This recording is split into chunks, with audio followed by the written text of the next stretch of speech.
welcome to the 10 and 10 podcast. I'm your host, Joseph James, and today with me, I have a very interesting guest, Sherry Gideons, who is a transformational coach, leadership expert, and founder of Thought University. Is that all that right? That's correct. All right.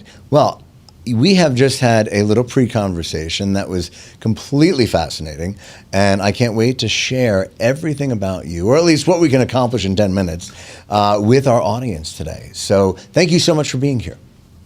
Welcome. Tell me, how briefly did you get to where you are today? I know that's a big story. You've been through a lot.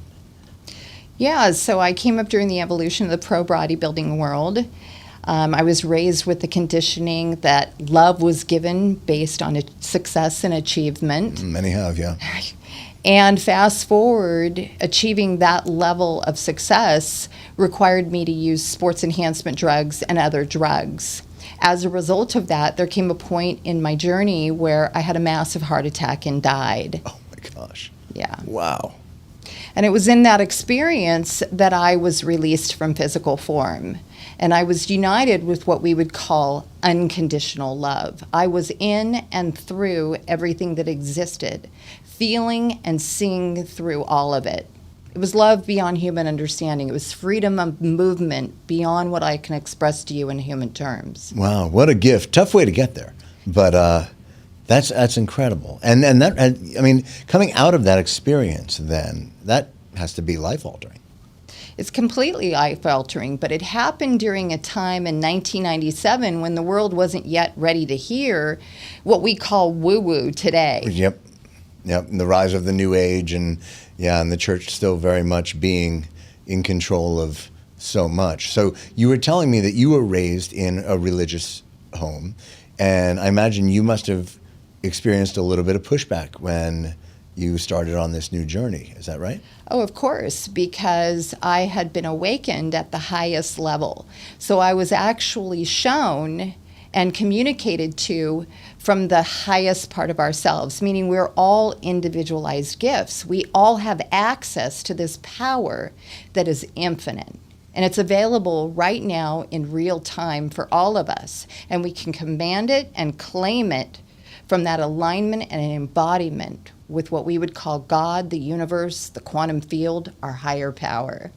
So you started this journey after your experience. At what point during this walk did you realize I can help other people experience this as well?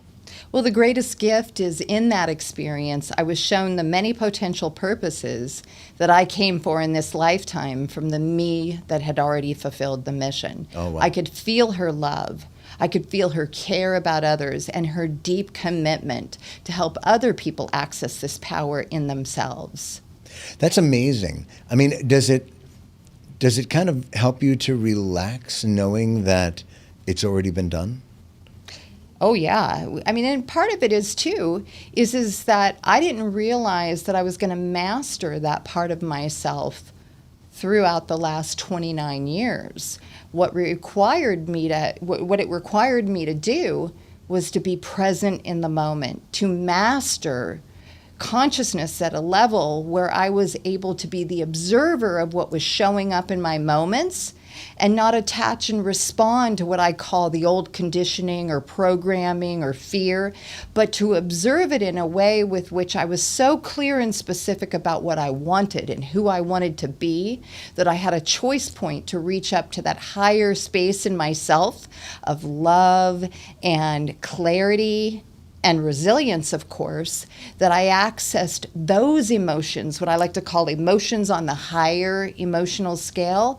I kept choosing to reach for those instead of allowing myself to, those lower emotions to have power over me and create more of that instead of what I didn't want. Yeah, I find so many, I spent so much of my life reacting. Mm-hmm. To the stimuli that I was presented with, or matching the energy that was presented to me. And when you meet someone on this journey, I guess my question would be twofold. One, how do you identify a good client, somebody that that you can work with? And two, how do you begin that journey with them? Well, first of all, again, I've developed this high-level awareness. I'm very sensitive. You could call it an empath. A lot of people call it an empath today. So I feel energy instantly. So the moment that somebody comes into my presence, if the energy isn't aligned, I'm going to feel it instantly in my nervous system. Oh, yeah. So a way that I really regulate that is I'm an executive coach with heart math. So I teach all about how do we do that in the moment. I do that through a deep breath when people don't even recognize you're doing it, and really release it through my body. What happens is it creates coherency and resiliency in a way that you're able to gauge that with the people that show up in your moment. And then the words for me, because I access this alignment and embodiment inside myself, the words are there for me in any way that I need to speak to any individual that shows up in my presence. You make it sound so simple. Is it this simple? It really is. But it takes practice. It does. And perhaps take a guide. practice. Yes. Well, and a lot of it is baby steps. See, we get all caught up in the conditioning that life has to be hard, that we have to hustle, that we have to make things happen, when in reality, that's what actually pushes away from us what we really want. Oh, yeah.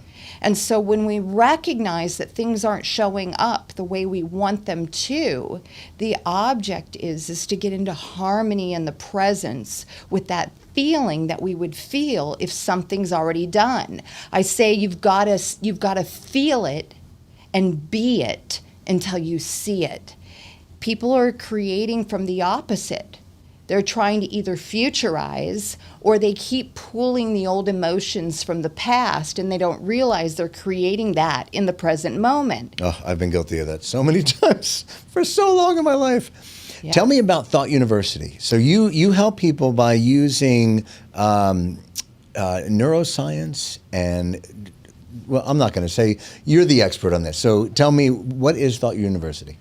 So Thought University bridges the gap between science and spirit in a way like no other. Oh, because normally those are, at least we're taught, are totally separate. Exactly. And so when we talk about neuroscience, that rewires the brain. Behavioral intelligence reveals why we act the way we do. And what we call quantum principles teaches us how to shift energy and perception instantly, so that when we're aligning with brain, behavior, and energy, what it does is it unlocks resilience, clarity, and exponential performance. I love what you were saying before we got onto the show about how you can bend time and really advance what you want in life through these practices. Tell me more about that. So in relationship to what I just described, when we do that, what happens is we're no longer reacting or responding from stress, or what we call the illusion. And that is related to, let's use success, for example. The illusion of success, what happens is we think that is what creates our titles and the things that we experience in relationship to success, when reality, it literally, when we be from this higher emotional state, we collapse time. Often where we're achieving our desires and dreams in such a short amount of time, where others are basically having to do it in years. It's taking years.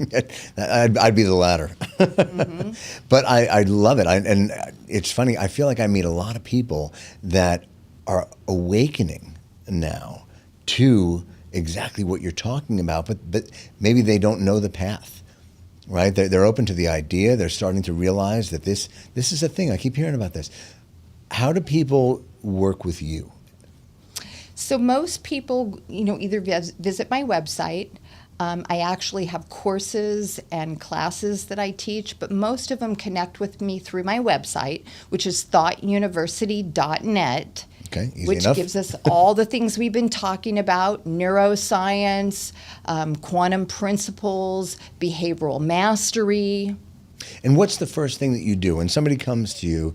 Because I feel like take me, if I came to you as a client, I wouldn't even know where to begin. I wouldn't even know how to describe what it is that I want yet. I just know that I want what you're talking about. So what does that journey look like when somebody comes to you? So I do what's called a discovery call. And I have a series of questions that help me to identify where a person's at. Now, I mentioned earlier, I really am already able to feel where the person is at, which gives me a little bit of an advantage. But what I have them do is take what I call a behavioral superpowers assessment. Oh. It's hardwired. It's not personality based. It has a 97 predictability rate, and it's validated in 130 countries. And what it tells me is how hardwired certain behaviors are in you, factor scores, and it shows me your sub-factor scores, your weaknesses. Where are you? Are you take charge? Are you pioneering? Are you bottom lined? Are you community-based? Are you relationship strengthened? And what that allows me to do is have a better understanding of how hardwired that is in you. I talked about behavior in the process, neuroscience and the behavior. And then, of course, energy. Where is a person currently right now in their belief system? This is a fascinating conversation that cannot be contained in 10 minutes. Certainly hope that you come back because there's so much more to be had here. And if you're watching this and saying, I want to develop my superpower, well, then you definitely need to go to thoughtuniversity.net and reach out to Sherry because, I mean, such a wonderful energy just sitting here in your presence and talking about things that I think a lot of people are dying to learn more about. And if that's you, then you want to jump onto thoughtuniversity.net and get in touch with Sherry and find your superpower.